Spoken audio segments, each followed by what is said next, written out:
Do you get overwhelmed emotionally? Have a hard time processing your feelings, or do you repress your feelings? Do you have a hard time being around people who are feeling big things? When you're around that, does that overwhelm you? Today's guest, Rochelle Christiane, is here to give some insights from Human Design about emotions and emotion centers and how we can be in right relationship with our own emotions and practice self mastery. Join us to find out more. Soul Nectar Show. The Soul Nectar Show. You're invited, delighted to discover who you are. Anything is possible if you believe. So join us on this beautiful journey. Soul Nectar Show. Soul Nectar Show. Before we start this episode, I, Carrie Hummingbird, And I, Akeem Sami. want you to know that You are invited you're invited to join Soul Nectar Tribe. If you like what you hear on Soul Nectar Show, You will love being in person with us in Soul Nectar Tribe. we invite you to check it out. First 30 days is free.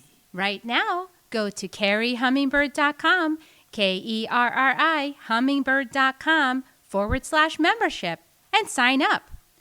We'll see you at our next tribe gathering. And now, on to the show.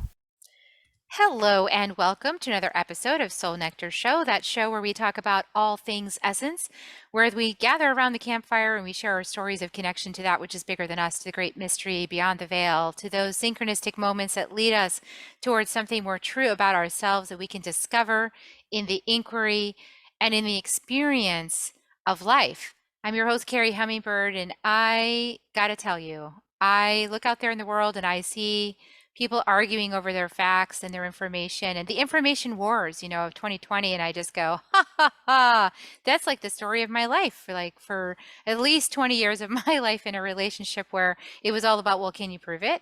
What's your facts? Can you point me to the direction of where you have that information? What study proves your point? It's like, I just know it. Is that enough? Like, I just know what I know, what I know, what I know, because I feel it in my body and because I experienced it.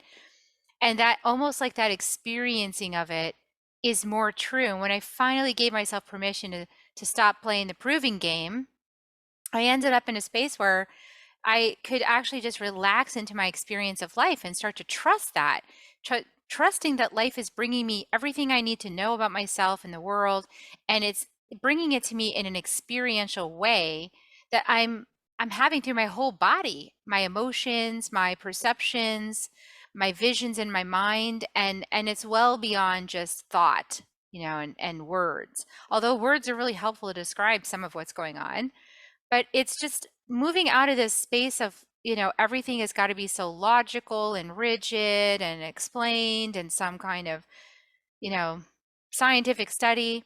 And anytime I see those scientific studies now, I kind of laugh to myself because I'm like, you do know that this is a quantum universe, right? Like, you can prove anything you believe to be true by focusing your attention with that intention on it, and it will make it so. So, how do you know that you're right when, of course, you're right? You just intended to prove something through an experiment and then you ended up proving it. I still am not clear on how science embraces quantum physics and proving things. But anyway, that's probably the subject of another interview. I'll have to hunt down a quantum science scientist to explain that to me because I'm still confused about how they can prove all these things through science when I know that quantum physics lets you prove anything you believe. So that might explain why we have so much conflict in the world. And we're going to have a really interesting discussion today with my guest, Rochelle Christiane, who's here to really talk to us about a number of topics, but especially we're going to focus in on how can we understand each other better by actually understanding each other's design, and understanding that we're part, that each of us is unique and each of us is living an existence that has been sort of scripted for us by our higher selves. And we're stepping into the understanding of that to understand ourselves and then each other. And that clears up a whole mess of confusion, I feel, when you can actually understand that, and not just understand it from your mind, but actually like in your body, in your experience. So Rochelle is here. Rochelle, welcome to the show. I'm so excited that you're here. Thank you. So happy to be here. And I would just tell you a little bit about Rochelle. So she's a certified holistic health coach with a focus on gut health, because the gut is where it's all happening, by the way, because that's how we integrate our experiences in the gut. That just sidebar. In combination, she uses human design and astrology to help guide and support women in their journey to self-trust, acceptance, and love. And she is an emotional manifesting generator, a Taurus sun, Leo moon, and Leo rising. And therefore, emotions have been a huge lesson in Rochelle's life, and learning to self-regulate, trust, and tap in to the higher self has been just a life-changing process. And that's why she leads this work and helps other people to do this. And you can get her gift, Emotional Mastery Workbook, on her website. I'll put that link in the show notes. So Rochelle, we've had these conversations offline about how just I love the fact that there's maps to understand each other now. Like, it's just such a relief to have these maps based on our astrology and based on, a deeper understanding of our soul's design of us. And so that's so helpful. How did you start to get into this path for yourself? Yeah. So for me, for like most of my life, like we were just talking about too, I feel like my biggest lesson here was to learn self-love, right? To learn to trust myself. My emotions were huge. I was raised in, as we look at human design, I'm emotionally defined and my entire family is undefined, right? So I was the dramatic one. I was the emotional one. I was the sensitive one. I was always the one that was wrong, right? I internalized all of that to mean that there was something wrong with me. I felt like I was very alone in my feelings because my family didn't understand them. And then when they did feel them, they amplified it. So it was uncomfortable for them. So I was kind of always shut down. I wasn't allowed to be sensitive. I felt a lot that I was weak for having so many emotions. And I internalized that. I was always kind of, what's the word I'm looking for? Like my mom was very kind of controlling of the situation. If it wasn't her way, it was wrong. So I really internalized that for most of my life. And then I just ended up getting into really toxic and abusive relationships as I got older, because I was just so used to being told what to do. I didn't know outside of that what to do for myself, right? I felt like, again, like I felt like I was always wrong. So how can I trust my own decisions? How can I trust what I knew to be right? So I really shut that down for a long time. And it literally got to the point where I was in a really bad marriage. I didn't even know who I was anymore. I didn't want my kids to think that, being in a relationship like that was okay, right? I didn't want my daughter to think that's how she was supposed to be treated. I didn't want my son to think that's how he was supposed to treat women. And so I really, really hit this rock bottom where I was just unhappy, unhealthy. I drank almost every single day just to kind of numb out and take myself out of my relationship. And I lost my job. It was literally rock bottom. And my ex went for a job interview and I packed up as much as I could and I left. And I just started, right before that, I actually started going to the gym just because I wanted to get out of the house. I wanted some space during the day to come to my own. And as a 6'3", manifesting generator, space and freedom is huge. And I never really got that. So that was kind of where that began. And I think once I started to get myself a little healthier, once I started to move my body, because we know emotions are energy in motion, right?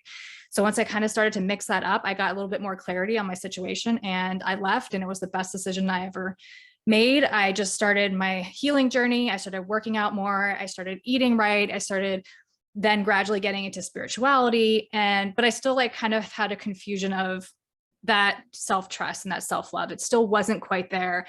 And then Human Design found me. I had invested in an intuitive coaching program because, everyone talks about intuition and self-trust. And at that time I was like, yeah, okay, I know, right? Like all the books, like the personal development books, I had read everything I could get my hands on. And it was always the answer is within you. But I was like, but I don't know what that is. Like, I don't even know myself enough to understand or to tap in or to trust that. So I invested in that and Human Design came up. The first time I looked into it, it was so overwhelming. I was like, book shut. Well, it's too much because I really dive into things hard when I do. So I was like, nope, don't have the time for it. And then it came up again and I just could not stop. And human design and astrology was the one thing I think at the time was just the thing that gave me permission. And it showed me that all of these things that I thought were wrong about me are just who I am. Right. There is no right and there's no wrong. It's we are who we are. And like you said, like we all, even when it comes to that, understanding people in my life and seeing their differences and how they are and how they think and their perspectives and their conditioning and all these things. And it really gave me so much freedom within myself that I could actually start to love myself, like truly, fully actually love myself. Oh, I love that. Oh, yeah. I'm so resonant with what you're saying because that permission to accept yourself as you are and to know that you're exactly who you need to be is so key. And, who knows? Had I had these tools of human design in my former relationship, we might have been able to stop some of the icky dynamics whereby I was being made to feel like there was something wrong with me, because I was emotional centered, because I am emotion centered, so, and I'm a 2/4. So I need to hermit. And then I need to get out there and mix it up. So it seems split personality like because people are like, you're not the same. Like, how come you're so quiet and then you're so loud? Like, what's up with you? Well, that's just who I am. Like, I'm actually built that way. I sequester and then I get out there and I mix it up. And then I sequester and I get out there and I mix it up. And I know when I need to recharge. I'm a manifester, so I have to recharge. I need lots of time and space. And when I don't get that time and space, I get on edge and I get brittle and I get, overwhelmed. And then I can't deal with all the emotional energy that's coming through because I'm not given any space. And I was with a partner who really had a hard time giving me space. Oh, so, if we'd have just understood that essential difference, we might have been able to modify our relationship and make it work, which is so beyond like psychotherapy, right? Like psychotherapy is making an attempt from the mind to help you understand things. But then this is a whole nother level. Like when you get a map like this, wow, like, isn't it illuminating? Absolutely. And I think like when you come to the human design, which naturally I think, kind of progresses into just awareness, consciousness, right? I think there's depending on where you are in your journey, right? For me, that's how it's progressed. But like once you're doing the work on yourself and you have that awareness in human design and have the grace with others to be like, okay, this is just who they are. Like there's always going to be an element of friction here. And it's kind of like, accept it or not. But I think like once you're doing the work yourself and coming to your own, it's naturally going to kind of like leak out into other people. We don't have to like force it so much because in past relationships, it was very much like, I'm going to change you. That was always my mindset before I like came into spirituality and human design and everything. Like I thought I was going to be the one to change the other person. And it just doesn't work that way. It really doesn't. And isn't that funny projection? Because like whatever we received in terms of us not being okay, we want to like modify the outside world to make it match more with us so that we feel more secure for not being rejected, right? So there's like, but when this is what I love about all of these, and that I'm enamored of the gene keys and it's aligned with human design as well. As I just love how it's showing us how diverse we are, like by design. Oh yeah, absolutely. It's incredible. And like parenting, it's so helpful with my kids to like raise them and understand. But it's always, I don't know. I think like this whole journey in this path, it's not like linear. And like we were talking about before, I think I get very, I've had to step back from the actual facts of human design and the researching and the constantly like reading the books because I got to the point where I like had all this knowledge, but it was almost overwhelming to me. Because I think a lot of times we can then allow ourselves to be defined by our design. And I think personally, I think it should be the other way around, right? Like when I like have the knowledge and I have the information and I can put it away and step back instead of like getting into a trigger and immediately going to human design, like now I just can meditate, come back to myself and my truth and my knowing, and it's naturally going to be exactly what my design says. Because I think we can get, especially when you're coming from a space of very low self-worth and needing something to validate you, when we come to this system, we can cling to that. And then that can take the form of another individual, right? Coming into our lives. And so I think it's really important still to come back to yourself, have grace with yourself, have compassion with yourself. Because like this whole healing journey, it's not linear, right? It's all over the place. For me, it's been almost 5 years. And there are some days where I feel like I'm no further along than the first day that I started this, but I know there's there's so many shifts along the way, but Yeah, I love that. it's I powerful. actually agree. And what I've realized is that it's the intention setting. So like in my groups, we usually explore one of the gene keys one per month, you know. So if we're going up the Venus sequence, we start at this the bottom and we go up to the end of the sequence, which is six spheres, you know. Mhm. But so we know that every month we're going to explore the next sphere. And so sometimes, you know, some of my students get busy with their lives and they think they're not doing the work and they're like, "Oh, I haven't looked at this." And then they come to the Sunday class and they go, "Oh my God, my whole week has been about this."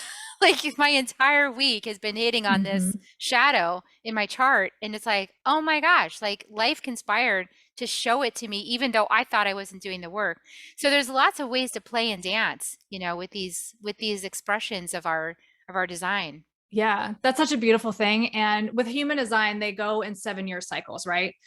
So the idea behind it is that within 7 years, every cell in your body will regenerate itself, right? So essentially, after 7 years, you can shed all the conditioning and like actually step into who you are. And you know, Richard Rudd talks about it in Raw for Human Design. He talks about it too. And it's really like once this information begins to permeate you, whether you're in there every single day researching and like, you know, digging into a different gate or like looking at your sun sign or whatever, it doesn't matter how intensely you're in it, it's still there doing the work. Like you said, like you may learn something and then leave it for a week and then come back to it and you're like, oh wow, yeah, like all of this has shown up for me this week and I didn't even realize it. And it's such a beautiful, cool thing to just really, it's surrendering to the universe and just letting it do its thing because it's Yeah, going to come to you. it is. And it's putting your attention and your willingness on it, you know? So what we're really doing with all this is playing with the archetypal energies. You know, so there's an archetype of the hermit, there's an archetype, you know, of the politician, there's an archetype, you know, all these archetypes, and we're dancing in these archetypes. And when we open up this field to explore, we can actually do it from the sense of knowing that those archetypes are going to come alive within us and reveal to us exactly what we need to know with just like the tiniest little bit of information. Like it's like you said, like that's why I love Richard Rudd. The way he does the gene keys is that you just like listen to like a 15-20 minute audio, right? Mm, That's all you need. Or you could listen to, yeah. you know, you could read the like 6 pages in the book about your your gene key, or you could just listen to 15-minute audio. It doesn't matter. It's gonna start transmitting things through you, like realizations. Your brain, your body is gonna wake up and go, "That's right. We have that archetype inside of us, and we're playing with that." Hmm.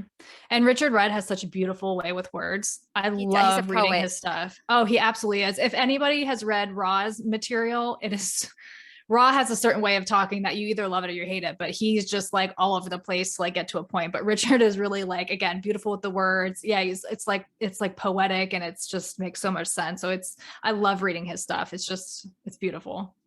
And I think that each one of us, like you were saying, like can take that inner journey too, like get some information, get started on it, and then like shut the books and just kind of Mhm. go in your experience. Yeah, I think that's the most powerful way to learn it because, you know, when human design, we really focus on your type, strategy, and authority. And it's like, if you can embody those, if you can understand those, everything else is going to fall into place. Like, human design is so complex. It has so many layers. We can go into cognition, we can go into line qualities, we can go into motivation, right? We can go into like tone, color, all of these different things. But at the end of the day, if you're living life according to your type, strategy, and authority, like things are naturally just going to fall into place. And I think we all want to know about ourselves, right? Because I think a lot of times within this, we do feel really alone. We feel alone in our experiences. We're not, but we do feel alone in our experiences because we're alone in our head, right? Like we can't hear what anybody else thinks. We can't, you know, we're just assuming, which we shouldn't assume, but we do. And so it's just like, it's such a powerful thing to just come back to the basics and really just focus on that. And I think that's where I was, like I said, I was so deep into the knowledge and it's really cool to know, but then to come back and just be like, okay, I'm just going to work on my emotional authority right now. Right. Because if I'm not following my emotional authority, the rest doesn't matter. I'm still going to trigger myself. I'm still going to get triggered by life. I'm still going to make the wrong decisions. I'm still going to be confused and going up and down. And if I'm not coming back to myself at the end of the day, knowing what the tone of this gate is, isn't really going to matter. Yeah, exactly. It's that experience, right? It's that inner mastery. So talk a little bit about, because I know making decisions, intuition is such a big area for people. And Mm-hmm. how do they know that their decision is right? And especially like when you look out in the world right now, like with the vaccines and all of this, like people are like, how do I know that I make the right decision? You know, do I take the jab? Do I not take the jab? Like people might be really questioning about that. And then do I keep taking it or not? Like there's a lot of confusion around what's the right strategy. And then the science is not matched up. Like some scientists say this and some scientists say this. And so who's right?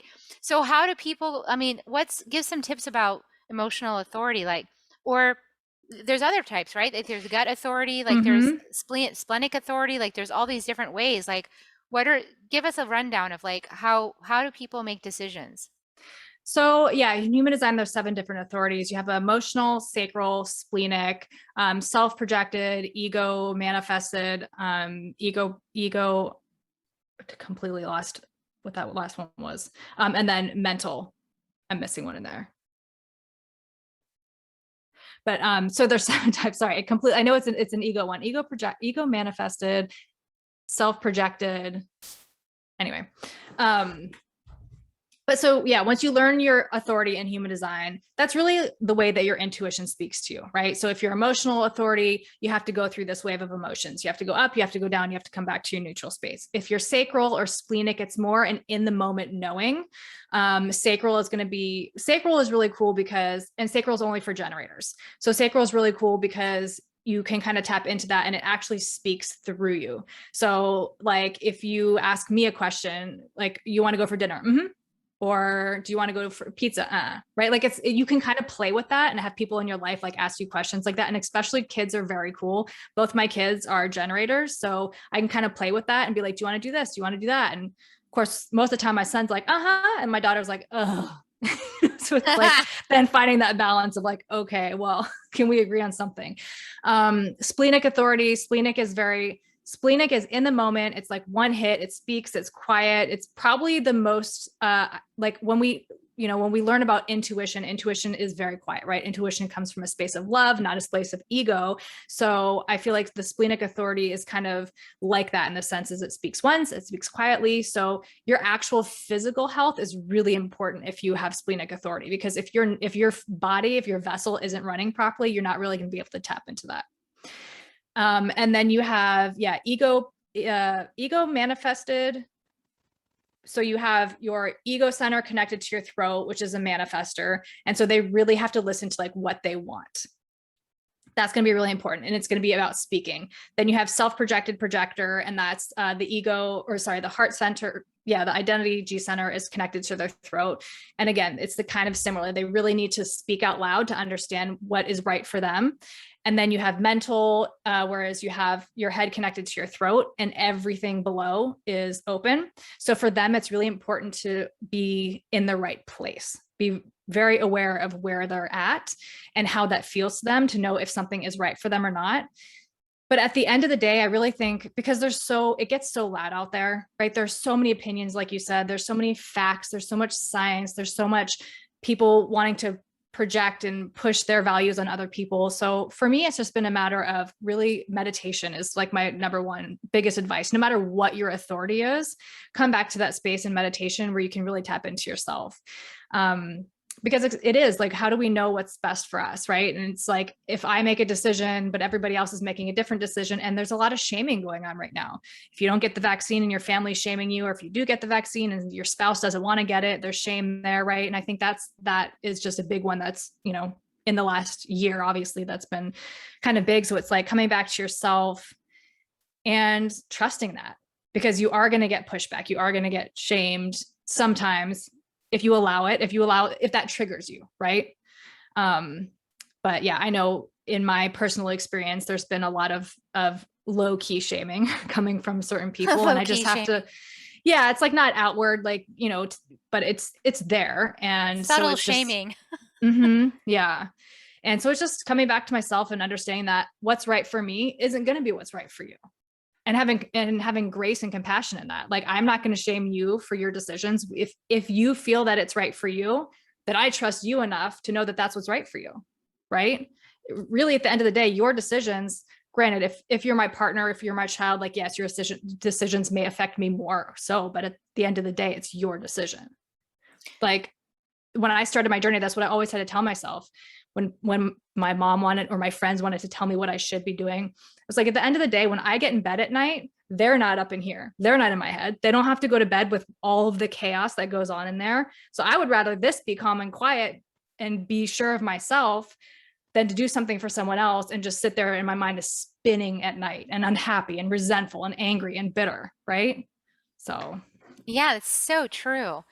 I was curious because, like, do people have more than one? They just have one authority, right? So, yep. yeah, so I'm a manifestor, but I don't have that manifestor authority. I have the emotion center authority. So, yeah. So if that you're, wave is super intense sometimes. it really is. Yeah. So if you're a generator, well, any type except for reflectors can have emotional authority. But if you're a generator, you will only either have emotional or sacral. If you are a manifestor or a projector, you can have emotional, but you won't have sacral, but you can have emotional, splenic, or one of the other ones. And then obviously reflectors have no centers defined. So reflectors have, we call it lunar, right? So they have to wait a 28-day cycle to so that they can really taste all the other authorities so that they can come back to themselves and know what feels best for them. Oh, that's intense to have to wait 28 days. Yeah.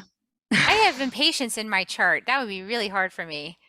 I like to make decisions much more quickly. Well, and you're a manifestor, right? So you want to initiate, you want to manifest, you want to do things now. And so for you to have to wait out an emotional wave feels very unnatural. It does. It's very actually challenging to sit, because then I also have repression. Yeah. So, and repression is a core theme in humanity, right? Like, we repress how we actually feel, and anybody out there do that? Repress how you actually feel.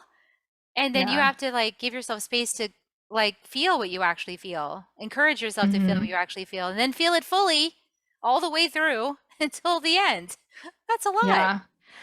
Yeah. For emotional authority types, I always just, my mantra for myself, especially when I get in my lows, because do you know what channel you have defined that creates that emotional authority? I don't know off the cuff. So mine is less 12 skilled there than I am in the other space, the jinky space. Yeah. Well, mine is 12, the channel 1222, which is the most, it's kind of the most chaotic of them, because it's very much like the passion and the romance, the music and all that stuff, right? Some of the other ones aren't as intense as that. Where would that be? The emotional authority? How do I know? So sacral center? No, so your emotion center is the one on the far right. It's like that triangle, but what channel, what is the channel that connects it to your throat? 36? 36, 35? Uh-huh. Okay. So 36, 35 is a collective channel. So that's all about experiences. Like, you cling to experiences because you want to experience it to share with the collective, right? Yes. So that one, like you were talking about earlier, so that one's connected to gate 30, right? Whether you have it active or not, it's still within that circuitry in your emotional center. So gate 30 is called the clinging fire, right? So it's like you have this expectation, you have this thing that you're clinging to, and then it passes it on to this 35, 36, right? And again, it's all about experiences. You want to experience things for the collective. And because it's an emotional center, there's an element of passion and sexuality to that as well. And so that becomes a collective thing, and not collective in the sense of, it could be collective of orgies or whatever that, but it doesn't necessarily, it's just wanting to have those experiences to share, to help people, right? It's not so much like sharing intimate details about your life, but it's having those experiences so that so you have that experience. Yeah, I have that all the time.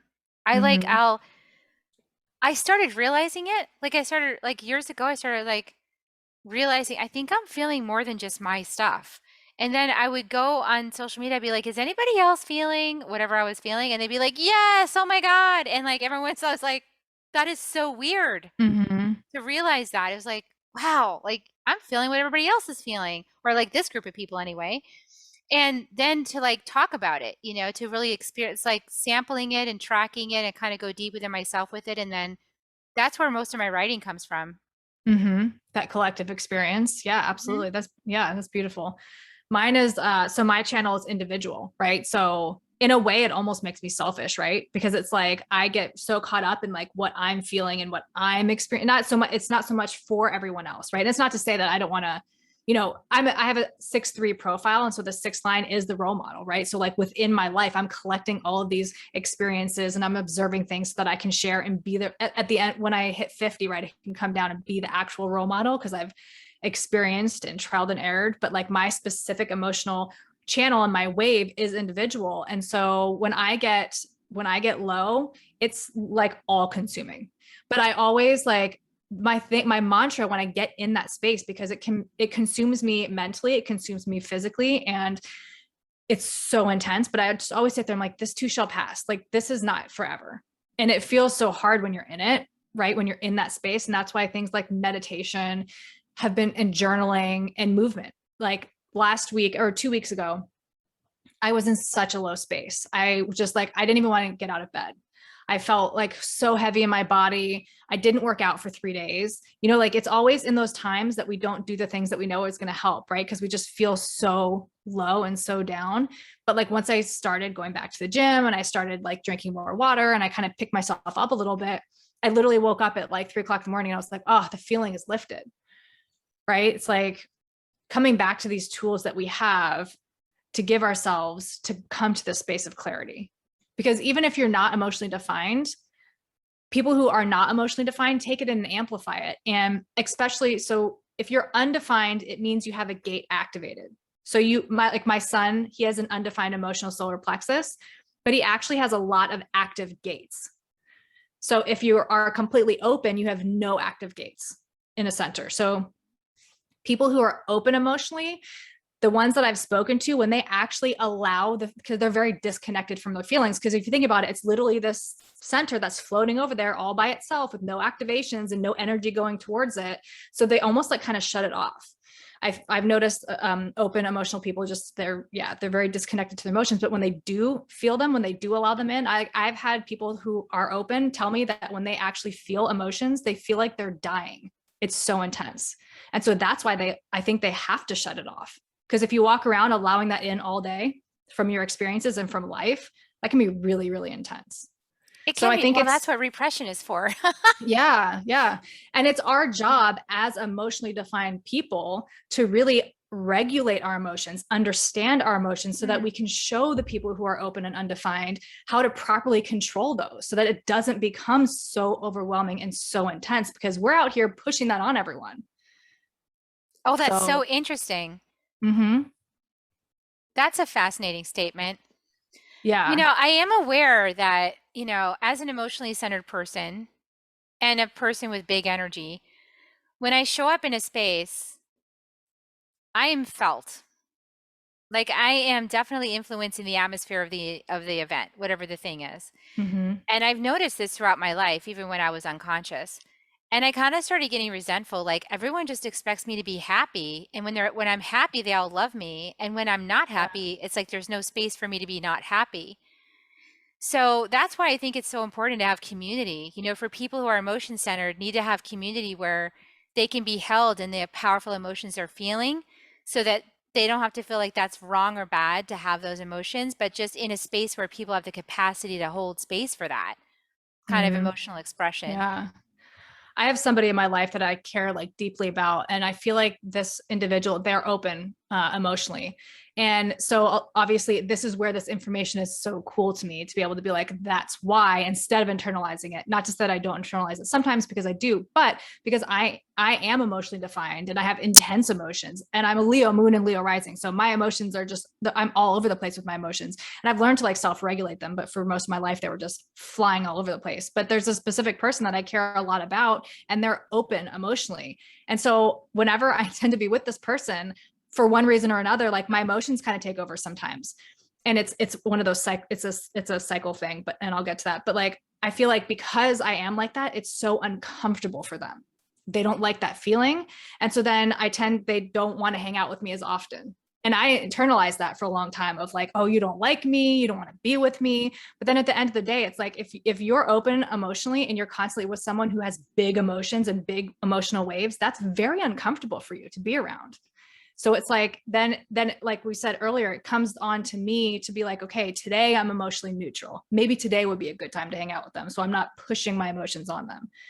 right? The person's very safe and I feel safe with them. And that's probably why I enjoy it. But like, right, it's like having that knowledge that it's not. Have you read the Four Agreements? Oh yeah, of course. One of my favorite books. Take nothing personal, take nothing personal, be impeccable with your words, assume nothing and do the best that you can, right? So it's like really, it's come to this like learning to not take it personal, not assume anything because you don't know. But the energetics of it, when you can look at just the energetics of it, makes sense. Yeah, well, and this is about being conscious, so Mm-hmm. so when we have these maps, Human Design map, Gene Keys map, these maps, we can understand ourselves better and we can understand others. And then in the understanding of all of this, we can allow it to be what it is. We can accept it. We can embrace it. And then we're in a space of like, we can make a conscious choice about it. So it's not like for example, previously I would feel like, gosh, like people don't like it when I'm serious or I'm feeling sad. And I feel like unaccepted as me when I'm doing that. And that's hard for me to be unaccepted, right? And at the same time, it's like, well, that's my conscious choice now that I'm aware of where it all comes from and why it all is, outside of the psychotherapy model, which just sort of says it's broken, so I just like put that model aside and went, thank you for sharing. I think there's another way to understand myself.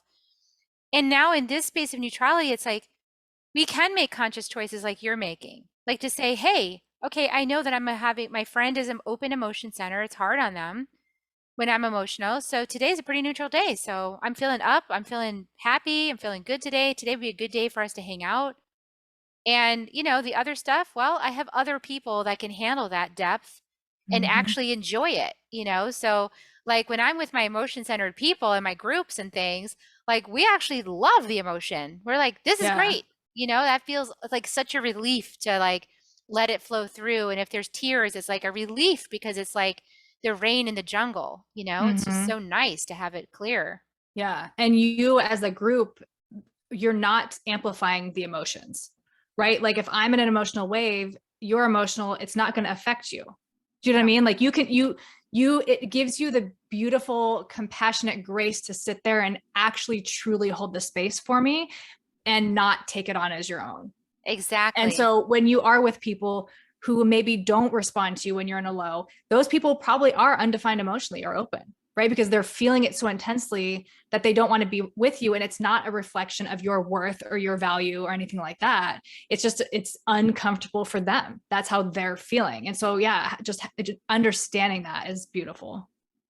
Yeah, and I think understanding people like you had mentioned, mind-centered, obviously mind-centered people and emotional-centered people are gonna have a hard time understanding each other, especially if the mind-centered person has an open emotion, right? It's like, ooh, this is uncomfortable. Get this out of my space. Yeah. So, maybe we can understand why, this whole phrase that opposites attract. Well, that might be so that we can learn about ourselves, Yeah. I think that's the lessons there. That the lesson is in the opposite. And I think if you're doing this, when we look at just going to like human design and like connection charts, right? You can pull connection charts together and there are connections that work and connections that don't work. And I'm putting air quotes here because I don't believe that, opposites do attract, right? You are going to have that pull and but with that pull is the spark. It's both. There's a duality in everything, right? So it's like you're going to have that intense attraction, but then it's also going to have that repulsion too. And it's not to say that something like that can't work. It's having the awareness and the consciousness to understand like, hey, this is a lesson for me. And sometimes it's just, it comes in phases. Sometimes you're there to learn that lesson and then it's going to fizzle out, right? Because like once you embody, like if somebody's triggering you, whatever it is, or if you're jealous of something, if somebody has, or if you're attracted to somebody because they're confident, it's because you want that. So once you learn that lesson and get to that point, that person may fall out of your life.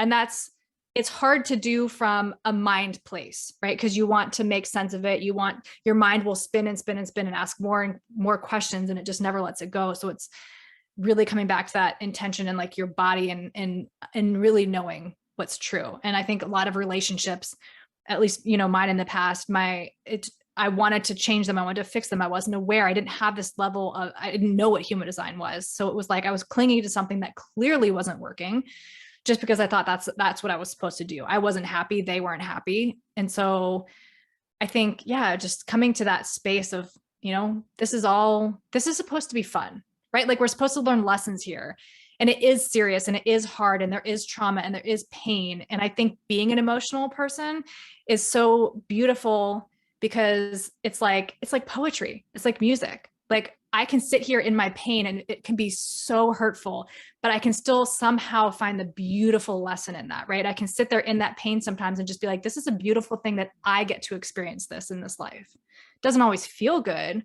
but at the end of the day, I just kind of come back to that. Like, these are my lessons. This is my experience. And this is supposed to be fun also. So it kind of like lightens it a little bit.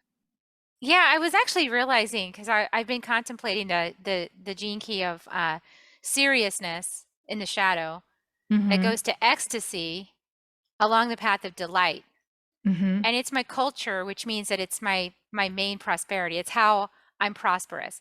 And you can imagine how that pokes at my pain point around nobody likes me when I'm serious, but they all love me when I'm delighted, and it's like so not fair and all of this. But that's because I've been in the inquiry, like what my soul obviously needed to learn that lesson. Like, you're taking things too seriously, buddy. Like, like let's move forward and see the ecstasy in life. And there's been these moments like in group with like where I'm able to express feelings, or where people are expressing and I'm feeling that emotional wave move through me. And on the other side of that, or even in the midst of that experience, there actually is this feeling of ecstasy, like, wow, like this is amazing that I can feel all of this inside my body is so incredible. And there's like this moment of like just sheer delight in it. Like, wow, like I can feel. And like, I don't know how the mystery of that happens, but it does. It all happens inside of me. And it feels so, it's like cathartic, which is that ecstasy part. It's like that cathartic release of what's ever pent up. Yeah, it's beautiful. Like I pushed back against my emotions for a long time, and I really didn't like it. I was like, this is too much. I don't like feeling it. But at the end of the day, it's like we like when we meet people or we connect with people, we want to actually know them, right? Not to say that other people don't, but it's like, I think when you're non-emotional, you can easier have those surface level conversations, right? But it's like, for me as an emotional person, and you being an emotional person, it's like when we actually let someone in our life, like we are letting them in because we have observed and we have felt over and over, like, right, we've gone through these range of emotions, and it's like we're truly here to actually know that person on such a deep level. In person, it can be anything, right? Like you're passionate, it can be music, it can be movies, like whatever that experience is. It can be sex, it can be food, right? Whatever that experience is we're so deeply emotionally invested in it. And like I said, it can be hard, but it's also so amazing. Yeah, it's immersion. It's total immersion. And yeah, some people don't know that, and the surface conversation, I don't feel alive. Like if I'm in a surface conversation, I feel like a piece of cardboard. Yeah. And I guess for some people it's fulfilling, but for me, I feel like like flat and lifeless, If I'm not diving into some like really esoteric or deep conversation, or really feeling something, or really like expanding my senses, like feeling can be a lot of things, besides emotions. If I'm not really stretching that muscle and like really taking in information, I feel kind of like bored and like, what am I? And I restless. I get restless. Yeah. It's especially hard if it's really shallow. Like, what's the weather today?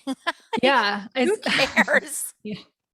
So I bartend part-time, and sometimes like there are people that come in and that they just want to talk, right? And they want to be heard. And there are some people who want to have the surface level conversations. And those for me too are really uncomfortable, because part of me is like, I feel like you're hurting, right? Like if you don't want to go beyond like the weather, and this is an umbrella statement, obviously everybody's different, and like energetics and all that stuff. But I just feel like and granted, not saying that everybody that comes into a bar is going to sit there and pour their heart out to the bartender. That's a like lot of people do. They do, of course. Later. Oh, absolutely. And a lot of people that do come into the bar, like there is a sadness to them. That's why they're there every day, But I think, yeah, it is hard for me, especially when I started doing that. It was really hard to have those surface level conversations because like I internalized this for a long time, and I'm not saying I'm not fun, but like I'm not that like the quote unquote like fun one. Like I have never really been like I partied when I was younger, but like it never felt natural to me, right? Like I always just wanted to be at home and learning, and so like I guess I'm tend to be more of a serious type, but there's fun in that to me at least. But that's at the end of the day, that's what matters, right? As long as I'm having fun doing it, and it's finding the people that are there with you for that.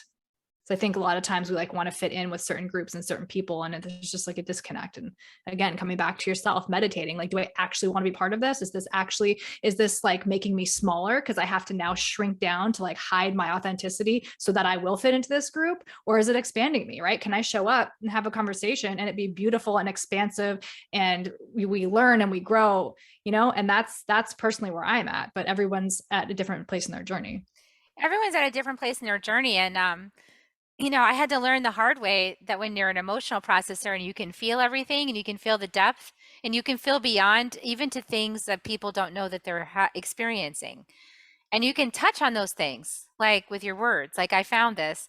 And I found out that people don't always appreciate that. And especially not if they want to stay at the surface, if they want to stay kind of like up here, they get upset if you poke out something that's like way under here that's painful. They get really upset. And so that was another form of like my self-restraint, and really respecting and honoring that people are in a different place. And there's actually like there's impact that as emotional processors we have on other people that we may be completely unconscious about. We may think everybody knows that that person's completely upset, even though they're acting like they're fine, but we know they're not because we can feel it. Mm-hmm. And they don't even know it. Sometimes they've been like denying or repressing it in their own consciousness. And so to point it out, like brings it into awareness, and then they might have like a huge emotional like release at that moment that's not appropriate for that moment, so Yeah. that's why, I used to do this at BNI. That was my last lesson in that. I went Business Networking International, and there was a friend of mine in the group, and she was avoiding me, and I was like, why is she avoiding me? So I like put myself right in front of her, and I was like, hey, what's going on? And she's like, I can't talk to you right now because I know you're going to cause me to be emotional. That was a huge wake up call. It was like, let people avoid me if they need to avoid me, you know? Yeah. That's and for you to have that awareness. But I also do think, like you said, you talked about like having that self-restraint to know like when to or when not to with people. But I also sometimes think like everything happens for a reason, right? So you may have provoked somebody and pushed somebody and gotten them emotional, and maybe they like fall off and you never talk to them again in your life. But perhaps that person, like maybe you actually started their journey for them. You're just never going to know. I'm never Right? going to Like know. Exactly. Yeah, I think we're all in the right time, exactly what we're supposed to be doing, exactly what we're supposed to be doing. And I think what's hard for a lot when we get so mental is like we want to know, right? Like and that's why it's so hard sometimes to like trust your intuition, because it's like I may be leaving the house and something in me is like, oh, go grab something, or go check something, or go grab this book, or whatever it is. And it's like, what would happen if, we kind of want to test it. Well, like, what would happen if I didn't? But then what would happen if I did? You're never gonna know, right? Just like trust it. And so like I've just had to just like let it go and just like trust whatever it is that is coming to me, and let go of needing to know what the alternative would have been, because you're never gonna know. You have one choice, right? You can go this way or you can go this way. You can't go both. I mean, you can in the quantum field, but you're not going to know. I guess multiple realities happening. That's why there's so many multiple realities happening at every choice point. I wonder what would happen if I did that. Yeah. But we're only in this physical one, right? Like you can meditate, I'm sure, and transcend into the other one, but it's not, and I think there's a lot of people like when we have like certain connections with people that don't really make sense. I think in this reality, I truly do believe it's because we have like an intense relationship with them in another reality, and another path that we took that we didn't align with here, but it happened. Yeah, and other past lives and things like that too, that explain things. So having all these tools is helpful for navigating these relationships, and for making sense of like why it is that our interactions with people are the way that they are. And then that all gives us consciousness to make choices, right? So now I consciously practice restraint, because that also is one of my gifts in my life's work, is practicing restraint, and going into stillness. And so it's not shutting myself down. That's not what it is. It's like I'm allowing everything to be present within me. I'm just restraining it long enough for the right answer to come forward.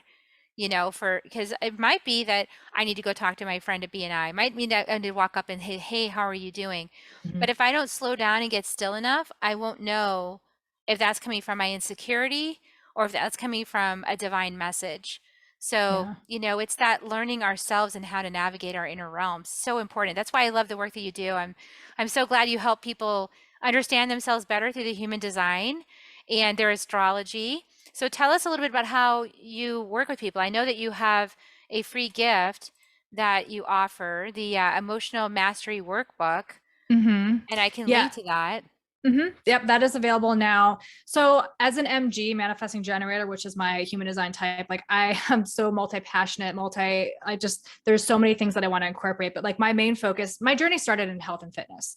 And so that's why I began to be a health coach, holistic health coach, because I believe like it all ties in together. And the reason I was even further certified in gut health is the gut is connected to the emotional solar plexus. So it's like in 99% of illnesses, especially in America, but 99% of illnesses are tracked back to our gut, right? So it's all these chronic diseases, stress, all the inflammation, it all has to do with our gut. And so I really help people from a holistic perspective, like get themselves to a space, because for me, again, my journey working out and starting to choose better foods and things that made me feel good, and that's my goal, is to make you feel good. It's not so much the number on the scale, like I don't do the health stuff in that. It's not fad dieting, it's none of that. I want you to get to a place where you can trust yourself and your decisions and know what feels good for you, because it's feeling good. And so we use these things like spirituality, human design, astrology, your food, nutrition, movement, finances, career, like we literally look at it from a holistic perspective. And I have a wheel that we use. So right in the beginning of a session, we can understand, what areas you might need support in, what areas you're doing great in. Maybe you have a great social life, but your actual relationship is suffering, right? So it's like, what can we do? Are you eating the right food? Are you eating a diet that's high in processed foods? And it's not about completely making a transformation right now, because nothing in life is going to happen overnight. There are no quick fixes. It's going to be a constant, continually showing up for yourself, making the right decisions, but within that, not having shame for yourself either. Maybe you do go out one night and you have, I don't know, something super unhealthy and then like a dessert, and then you don't feel that great. But it's more of like, let's tap into our body so we actually know how we feel, because I think a lot of people don't necessarily understand what feeling good feels like because they're so used to feeling bad. Mm-hmm. And so my work is really to help you with human design and astrology in the sense of getting to love and accept yourself for who you are, kind of help you shut out the noises, the outside noises, and just come into yourself. And then with meditation, journaling, movement, health, all of these other things, we can actually really get you feeling good. And so then it just, in the combination of the two, it's just such a beautiful transformation. You just become this, you become free within yourself and just grow. And yeah, that's my goal with anyone that I work with. That's a beautiful goal. I love it. Really good messaging. Really awesome. Well, we're at the part of the show where I'm going to ask everybody, if you've been really listening and gotten a lot out of this broadcast, I'm going to ask for your support. Please like and follow and subscribe and share and all of those good things, and maybe get brave, courageous, and share it with somebody who might be interested, who's might be just on the beginning of being interested in this kind of thing. And it might be outing you as woo woo or spiritual, but that's okay, because, the more we own ourselves and our truth, the better it gets, and the more courageous we get about sharing ourselves and belonging. You always belong here. You always belong with me, and I'm sure you belong with Rochelle. We get it. We understand the spirituality and bringing it into the world. So be that bridge today. Share it out with somebody. And we're going to give kisses now. You ready to give kisses? Sure. Okay, here come the kisses, everybody. Mwah. Love you guys so much, and we'll see you next time on Soul Nectar Show. Bye for Bye. now. If you found even one gold nugget in this episode of Soul Nectar Show, will you do us a favor? Will you subscribe, like, and share this episode? Maybe even write a comment and let us know what you thought about it. We really, really want to engage with you at a much deeper level. Let's be part of community together. Have a great week, everyone. Bye for now. To dive in deeper to nourishing conversation, visit soulnectar.show. Soul Nectar Show. Awaken, awake to show. Take a sip from the drip of nectar, from the source of who you are. Soul Nectar Show. Yeah, yeah.